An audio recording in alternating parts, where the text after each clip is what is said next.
Are you struggling with focus? मतलब काम करने बैठे और आप निकल गए जाके इंस्टाग्राम, फेसबुक, व्हाट्सएप या फिर किसी दोस्त से बात करने लग गए और फिर गिल्ट होता है कि यार आज पूरा दिन कुछ भी नहीं कर पाए, जो करना था वो भी नहीं कर पाए। आज हम न्यूरो साइंस के थ्रू समझेंगे कि हमारा फोकस क्यों टूटता है। 5 साइंटिफिकली प्रूवन सॉल्यूशन भी देखेंगे जो सच में काम करते हैं कि हमारा फोकस क्यों टूट रहा है। Why you can't focus. Number 1 is dopamine overload. हर बार आपको जब भी कोई नोटिफिकेशन मिलता है, आपका माइंड एक केमिकल रिलीज करता है जो आपको एक अच्छा महसूस कराता है और धीरे-धीरे आपका माइंड एक नोवेल्टी का एडिक्टिव हो जाता है और उसको हर बार कुछ नया नोटिफिकेशन चाहिए होता है, नए पर्सन के थ्रू या फिर किसी नए ऐप्स के थ्रू कुछ नया नोटिफिकेशन। सोचो आप एक रील देख रहे हो, पहले आपने स्टार्ट किया जस्ट फॉर 1 और 2 रील्स, लेकिन धीरे-धीरे वो आप स्क्रॉल करते गए, वो 5 मिनट, 10 मिनट और कब 45 से 50 मिनट हो जाते हैं आपको पता भी नहीं चलता। आप एक छोटे से ब्रेक पे थे just to check your notification, but somehow आप स्विच कर गए टू अदर ऐप्स पे जहाँ पे आप रील्स देख रहे हो या फिर कुछ अदर देख रहे हो जो आपके रिलेवेंट है ही नहीं, क्योंकि आपका ब्रेन जस्ट आपको फोकस कर रहा है कि इसके स्क्रॉलिंग के बाद आपको कुछ नया मिलेगा, जबकि वो ऐसा कुछ भी नहीं है। आपका ब्रेक एक्सटेंड हुआ जहाँ पे आपको सिर्फ 5 टू 10 सेकंड्स चाहिए थे, वहां पे आपने 45 मिनट्स लगा दिए जस्ट इन स्क्रॉलिंग। और ये स्क्रॉलिंग जो आपका ब्रेन हर बार आपको सजेस्ट कर रहा है कि आपको नया कुछ मिलने वाला है नेक्स्ट रील में, ये आपके दिमाग के लिए जंक फूड है। इसको आपको स्टॉप करना होगा, अपने आप को मॉनिटर करना होगा कि आप कितने देर के लिए आए थे, क्या चेक करने आए थे, क्या चेक कर। Number 2, task switching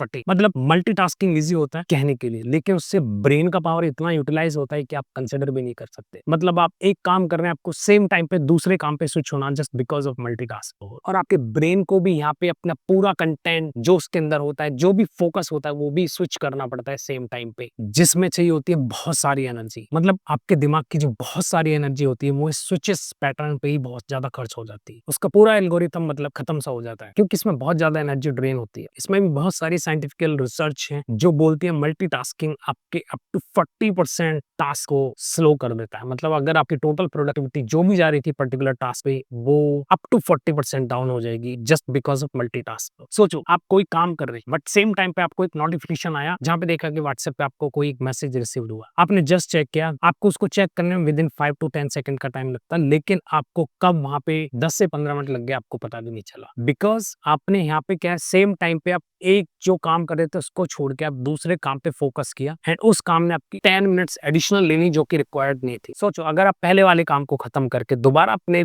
second task पे जाते, यानी कि अगर आप जो पहले काम कर रहे थे उसके बाद अपने फोन के नोटिफिकेशन को चेक करते, तो आई थिंक आप 5 मिनट में वहां पे बहुत सारा कुछ चेक कर सकते हैं। मतलब एक नोटिफिकेशन की जगह 10 से 15 नोटिफिकेशन आप एक बार में चेक कर सकते थे and I think with in 5 minutes आप वहां पे बहुत कुछ चेंजेस कर सकते थे, या हो सकता था कि आप सिर्फ 10-15 सेकंड में अपना काम खत्म करके देन अपने मेन काम पे आ जाते। तो यहाँ पे जो मल्टीटास्किंग हुआ कि हम एक काम को छोड़ के दूसरे काम पे स्विच हुए, जिसमें हमारे एडिशनली 10 मिनट्स ड्रेन हुए एंड दोबारा आप जो मेन काम पे आओगे वहां पे उसको आपको फोकस करने में एटलीस्ट 5 टू 3 मिनट्स चाहिए, डिपेंडिंग कि आप क्या टास्क कर रहे हैं। नंबर 3 है लैक ऑफ क्लैरिटी। अगर आपको नहीं पता है कि मुझे क्या करना है, आपका माइंड खुद ब खुद ही डिस्ट्रक्शन की तरफ चला जाए, क्योंकि उसको तो कहीं ना कहीं बिजी रहना है। चलो 10 सेकंड के लिए अपना फोन साइड में रखो, आप जो भी सांस इनहेल कर रहे हो, एक्सहेल कर रहे हो, उस पे फोकस करो। क्यों हार्ड लगा ना? यही है डिस्ट्रक्शन की पावर।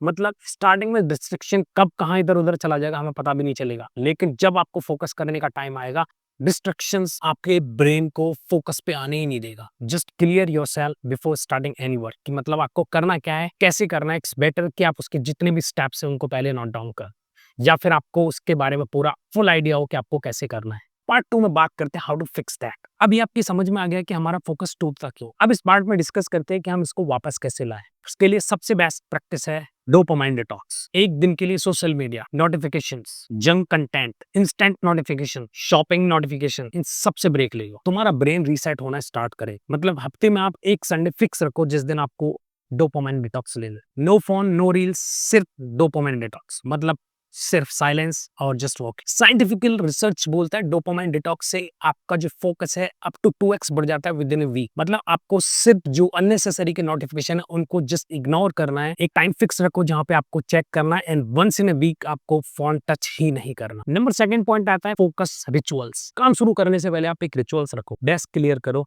लाइट म्यूजिक लगाओ, हेडफोन पहनो। ब्रेन को क्यूज पसंद है, मतलब आप सेम टास्क रिपीट करते हो तो उसकी समझ में आता है कि अब काम का टाइम है। मतलब आप सेम एक्टिविटी डेली बेसिस पे कर रहे हो तो वो समझ जाएगा कि आप फोकस कर रहे हैं। जैसे मैं डेली बेसिस पे जब अपना ऑफिस का काम स्टार्ट करता हूँ तो सबसे पहले मेरा काम होता है, मेरे को अपना पूरा डेस्क क्लियर करना है, लैपटॉप ओपन करना है, उसको प्रॉपर क्लीन करना है, रखना है। देन स्टार्ट करने से पहले फिर मैं अपना म्यूजिक लगाता हूँ। तो मेरे फर्स्ट 2 सॉन्ग्स फिक्स हैं, वही चलेंगे। उसके बाद कुछ भी आ रहा है then I can accept, but first 2 fix है। तो मेरे ब्रेन को नोटिफिकेशन पहुंचता है कि दिस इज फोकस टाइम। तो मेरा डिस्ट्रैक्शन इसी से कम होना स्टार्ट हुआ है। मैं इसको अभी भी कंटिन्यूस लर्न कर रहा हूँ। ऐसा नहीं है कि मैं एकदम फुल ऑन पावर मोड में आ गया हूँ। I am still learning it, but that's a process कि मैंने इस पे कैसे कंट्रोल करा है। नंबर 3 टेक्निक है पोमोडोरो टेक्निक। मतलब सिंपल है, 25 मिनट के काम के बाद 5 मिनट का शॉर्ट ब्रेक, 4 राउंड के बाद 15 मिनट का लॉन्ग ब्रेक। और ये बहुत सारे स्टूडेंट्स भी ट्राई करते हैं, जहाँ पे उनका डेली जो टारगेट्स था रीडिंग का, स्टडी का, या फिर बहुत सारे प्रोफेशनल्स हैं जो भी वर्किंग करते हैं, उन्होंने पाया कि उनका जो प्रोडक्टिविटी लेवल है या फिर जो उनका स्किल्स है वो अप टू 3x इंक्रीज हुआ है। आप भी ट्राई करो, लेकिन बगैर फोन के, या फिर अगर फोन में लगा रहे तो सिर्फ टाइमर। नंबर 4 पॉइंट है क्लियरिटी मैपिंग। मतलब आपको दिन में क्या करना है उसके एटलीस्ट 4 टास्क ऐसे रखो जो आपको प्रायोरिटी पे करना है, उनको नोट कर लो, क्या करना है, कैसे करना है। ये सारे चारों टास्क एकदम क्लियरली मेंशन होने चाहिए। या तो अपने डेस्क पे चिपका लो या फिर अपने फोन के वॉलपेपर पे लगा लो। जब भी आपका फोन देखने का मन होगा तो आपके पास वो डायरेक्शन होंगे, या फिर आपके टेबल पे होगा जब आप काम कर रहे होंगे कि आपको ये पर्टिकुलर काम करने हैं, तो आपका फोकस वहां पे रहेगा। अगर वो डिस्ट्रैक्शन पे जा रहा है तो दैट मींस फोन भी पिक करें तो आपके फोन के वॉलपेपर पे भी वो काम होगा या फिर आपके डेस्क पे होगा, तो आपका डिस्ट्रैक्शन में जाने के चांसेस बहुत कम हो जाए। जैसे मैं भी एक स्टूडेंट्स की लाइफ के बारे में पढ़ रहा था, तो उन्होंने बताया कि वो डेली बेसिस पे जो भी करते हैं, रात को सोने से पहले मुझे नेक्स्ट में क्या प्रैक्टिस करना है वो लिख के चलते हैं, और दिन में वो 1 घंटा ऐसा निकालते हैं कि जो एडिशनल टास्क है जिसके बारे में उन्होंने या तो पहले पढ़ रखा है या जो भी है उसको जस्ट फॉर रिवीजन के लिए रखते हैं, बट उन्हें एडिशनल क्या करना है वो सब कुछ पहले नोट कर लेते हैं। तो उन्होंने बताया कि वो सिर्फ उसी को प्रैक्टिस करते हैं क्योंकि उनके ब्रेन ने पहले एडवाइस किया हुआ है कि आपको ये क्लियर करना है। उसके बाद जहां पे उनको टाइम लगना था 3 आवर्स, मैक्स 2 आवर्स में कंप्लीट कर पाते हैं, बिकॉज उनको माइंड के पास ये मैपिंग है ऑलरेडी कि आपको ये क्लियर करना है एनी हाउ। आपका ब्रेन भी वहीं पे फोकस रहेगा क्योंकि इसके पास डिस्ट्रक्शन का टाइम बहुत कम होगा। नंबर 5 एंड लास्ट पॉइंट की बात करते हैं, एनवायरमेंटल थिंकिंग, एनवायरमेंट डिजाइन। अपने आसपास से डिस्ट्रक्शन हटाओ, desk clean, notification of. Environment आपका हैबिट्स क्लियर करता है। अगर आपका डेस्क क्लियर है, नोटिफिकेशन ऑफ है, तो आपका ब्रेन भी बाय डिफॉल्ट क्लियर ही रहेगा, आपका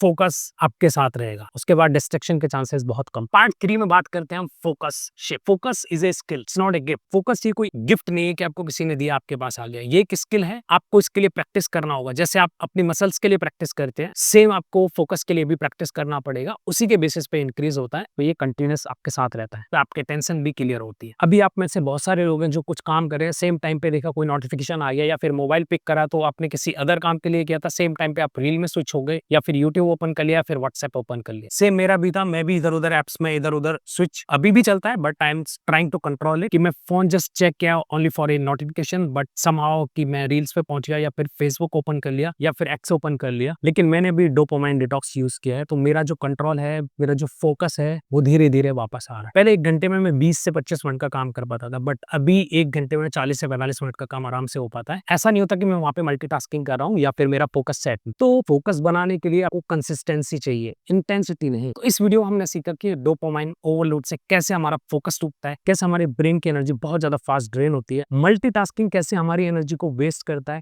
और 5 साइंस बेस्ड सॉल्यूशन जो आपको हेल्प करते हैं to bring back your attention. अगर ये वीडियो आपको पसंद आया तो लाइक करो, शेयर करो और कमेंट में मेंशन करो कि आप सबसे पहला कौन सा पॉइंट है जिस पे आपको एक्शन लेना है। जहां से आपका फोकस बहुत ज्यादा गिर रहा है उस पॉइंट्स पे सबसे पहले आपको एक्शन लेना है। इससे अगला वीडियो होगा एटॉमिक हैबिट्स एक्सप्लेन। उसमें हम समझेंगे कि हम रूटीन को स्टिकी बनाने के लिए क्या साइंटिफिकल मेथड यूज करें, जिससे कि हमारे जो गोल्स हैं या फिर जो हमारी लाइफ है, जो हमारे रूटीन को स्टिकी बनाने का साइंस समझेंगे। Don't miss it. Thank you for watching this video. Like, share and subscribe.